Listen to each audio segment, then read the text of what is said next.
हज़रत इब्राहिम की औलाद विचों अल्लाह ताला ने कई नबी अते बादशाह भेजे। उन्हां विचों एक बजुर्ग बादशाह भी आए। वो बजुर्ग बादशाह हर वेले अल्लाह की भगती करते सन अते अल्लाह के हुक्मां की पालना करते सन। अते उसे समय दौरान एक ईसाइया नाम के नबी भी आए।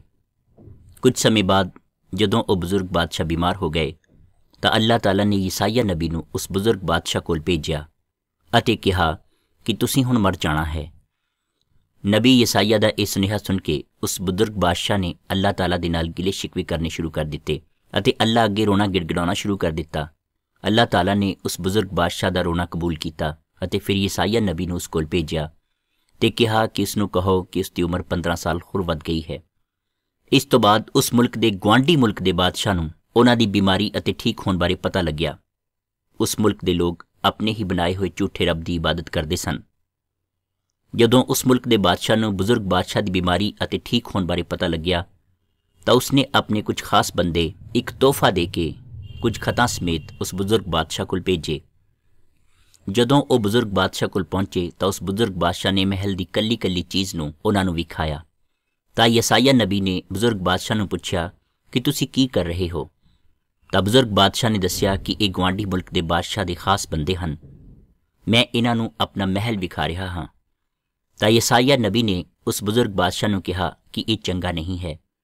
ये वो लोग हैं जो तेरे उपर हमला करनगे, जो तेनू हरा देणगे अते इस तो बाद तेरा धन दौलत लुट लैणगे, तेरे बच्चों नूं तेरी औलाद नूं गुलाम बना लैणगे।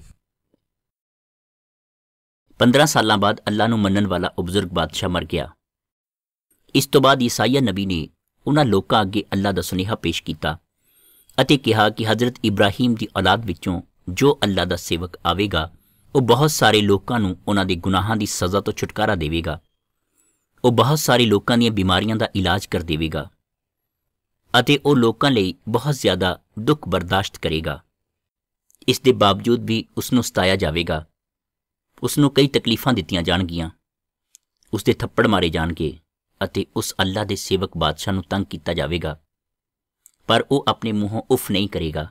वो अपनी जिंदगी नूं इस तरह बसर करेगा जिवें एक लेले नूं कुर्बानी नहीं लैके जाया जा रहा होवे अते वो लेला इस तरह लै जाया जा रहा होवे जिद्दां कि उसनूं बाल कट्टण लई लैके जाया जा रहा है अते वो मूहों कुछ भी नहीं बोलदा। इस तरह वो अल्लाह दा सेवक, वो अल्लाह दा बंदा कई लोकां दे गुनाहां नूं अपने नाल लै जावेगा अते कई लोकां नूं गुनाहां दी सज़ा तो छुटकारा देवेगा। इस तो बाद उत्थे होर बादशाह होए पर वो बादशाह बुरे कब्बां विच फस गए अते अल्लाह तो नहीं डरदे सन अते उत्थे दे लोग उन्हां नूं मन्नण वाले लोग भी हर वेले गुनाह करदे सन।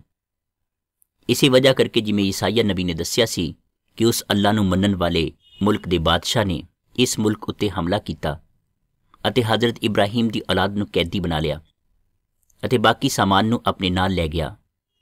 हुण वो इब्राहिम की औलाद वो सारे लोग ये सोचते सन कि कदों अल्लाह दा सेवक वो नेक बादशाह आवेगा जो सानू साडे गुनाहां दी सज़ा तो छुटकारा देवेगा।